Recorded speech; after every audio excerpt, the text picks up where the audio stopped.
Go సంరక్షణ కోసం ఈ ఉత్పత్తులకు సంబంధించి అందరికీ తెలియజేయాలనే ఉద్దేశంతో మీరు ఒక లెక్చరర్గా ఉండి కూడా దాన్ని పదవి విరమణ చేసుకొని మరీ ఇక్కడికి వచ్చి ప్రత్యేకంగా ఈ కార్యక్రమాలు చేపడుతున్నారు. చాలా సంతోషం. అట్లాగే ఇప్పుడు మీరు గమనిస్తే స్థానికంగా ఇటువంటి ఎక్కడ డిమాండ్ ఉంది? గ్రామాల్లో ఉందా, పట్టణాల్లో ఉందా, లేకపోతే ఇప్పుడు ఆన్లైన్లో కూడా వస్తుంది? సో ఎట్లా డిమాండ్ ఎట్లా క్రియేట్ చేసుకోవాలి, ఎట్లా ఉంది? ఇది యాక్చువల్గా ఏమైందంటే సిటీలకే ఎక్కువ పరిమితం అయిపోయింది. ఆవు అన్నది గ్రామంలో ఉంటది. గ్రామంలో ఆవులు ఉంటాయి, రైతులు ఉంటారు. వాళ్ళిద్దరికి కోఆర్డినేషన్ పోయింది, ఆవు దూరం అయిపోయింది. సో రైతుల వరకు ఇది చేరట్లేదు ఈ గోవు యొక్క ఉత్పత్తుల గురించి. అందుకే నేను ప్రతి ఒక్కరూ సిటీలలో ఉండి పని చేయడానికి ఇష్టపడుతున్నారు, కానీ రైతుకు దగ్గరగా ఉండి మనం ప్రయోగాలు చేస్తే రైతుకు అర్థమవుతుంది అన్న ఉద్దేశంతోనే నేను గ్రాస్ రూట్ లెవెల్ కి గ్రామాలకి వచ్చి చేయడం వల్ల ఈ రోజు మహిళలు నా దగ్గరకు వస్తున్నారు. అది ఎప్పుడైతే కుటుంబంలో మహిళ ఆలోచన దృక్పథంలో మార్పు వస్తుందో ఆ కుటుంబం ఆరోగ్యంగా ఉంటుంది. తప్పకుండా ఆవు వచ్చేస్తుంది వాళ్ళ ఇంటికి. అది నేను చాలా ఎక్స్పీరియన్స్ అయ్యాను.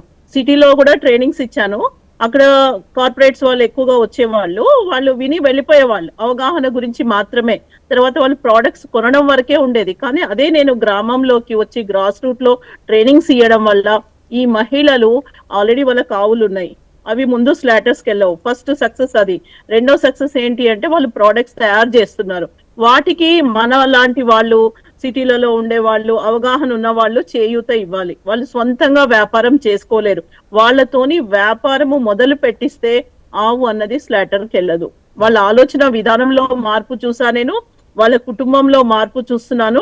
ఇప్పుడు వాళ్ళతోని నేను స్త్రీ శక్తి గో ఉత్పత్తుల కేంద్రం అంటున్నా దాన్ని. నేను స్టోర్ అనట్లేదు, షాప్ అనట్లేదు. షాప్ అంటే వ్యాపారం, కేంద్రము అంటే అక్కడ 10 మంది వచ్చి మంచి విషయాలు మాట్లాడుకునే ఒక కేంద్రం లాగా నేను దాన్ని భావించి మొదలు పెట్టించాను. ఇప్పుడిప్పుడే మొదలు పెట్టాను. నేను ముందు ఈ జిల్లాలో, జగిత్యాల జిల్లాలో పైలట్ ప్రోగ్రామ్ లాగా చేద్దాం అనుకుంటున్నాను. ఎప్పుడైతే గ్రామంలో, మన దేశంలో గ్రామాల్లో జనం ఎక్కువ ఉంటారు, వీళ్ళను రీచ్ అయినప్పుడు తప్పకుండా గోవు అన్నది తిరిగి ప్రతి ఇంటికి వస్తుంది.